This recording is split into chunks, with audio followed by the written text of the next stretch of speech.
হায় আল্লাহ, আমার খালি মনে হয় আমি যদি কোনোদিন কোনো মন্ত্রণালয় বা কোনো দেশ পরিচালনার দায়িত্ব পেতাম, আমি জানি না আমি চেঞ্জ হবো নাকি ভবিষ্যতে, বাট যদি পেতাম, জীবন দিয়ে কাজ করতাম খালি মানুষের হৃদয় জয় করার জন্য। মানুষের হৃদয় জয় করা মানে আল্লাহর হৃদয় জয় করা।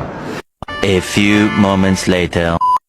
1400 কোটি টাকা পাচার করেছেন এই হিট জুটি। চিনতে পারছেন নিশ্চয়ই কি জোশ আন্ডারস্ট্যান্ডিং জামাই বইয়ের, তাই না? এই বিশেষ কৃতি মানবের আমল নামা দেখে আমার বন্ধু ভণ্ড মাহির তো জ্ঞান হারাবার দশা হয়েছিল। হবে নাই বা কেন বলুন তো? আমাদের অতি পরিচিত ষাঁড়, যিনি ঢাকা বিশ্ববিদ্যালয়ের শিক্ষক হিসেবে নীতি নৈতিকতার খই ফোটাতেন, তিনি যে এভাবে খাড়ার ওপর 180 ডিগ্রি ডিগবাজি দেবেন সেটা কে জানত? শুনেছিলাম আমাদের প্রিয় ষাঁড় আল্লাহর কাছে খালি দোয়া করতেন যদি ক্ষমতা পাইতেন তবে মানুষের সেবা করতেন। এখন তো ওনার সেবার বহর দেখে দেশের মানুষ বাকরুদ্ধ।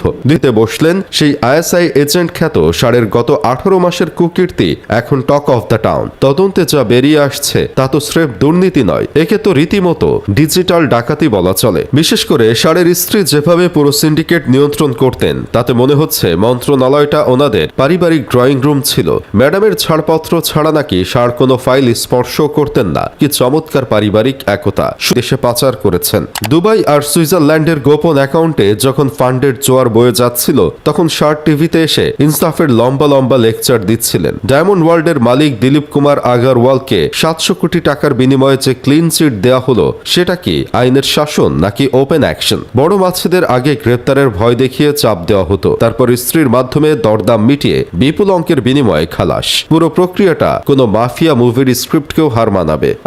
শিক্ষকতার পাশাপাশি ডাকাতি, দুই পেশাতেই মাস্টার। অবশ্য মহান ষাঁড়ের বিশ্বাসঘাতকতা অবশ্য নতুন কিছু নয়। 90-এর দশকে শহীদ জননী জাহানারা ইমামের আন্দোলনের গুরুত্বপূর্ণ সব নথি বগল দাবা করে ইউরোপে পালানোর পুরনো অভ্যাস আছে যার। তার কাছে 24-এর বিপ্লবের রক্তের সাথে বেইমানি করা তো নস্যি। একসময় যিনি বঙ্গবন্ধুর প্রশংসায় পঞ্চমুখ থাকতেন, ক্ষমতা পেয়ে তিনি উগ্র ইসলামপন্থী জনতাকে উস্কে দিয়ে সেই প্রতীকগুলোই ধ্বংস করার খেলায় মেতে উঠতেন। একেই বলে সত্যিকারের রাজনৈতিক গিরগিটি।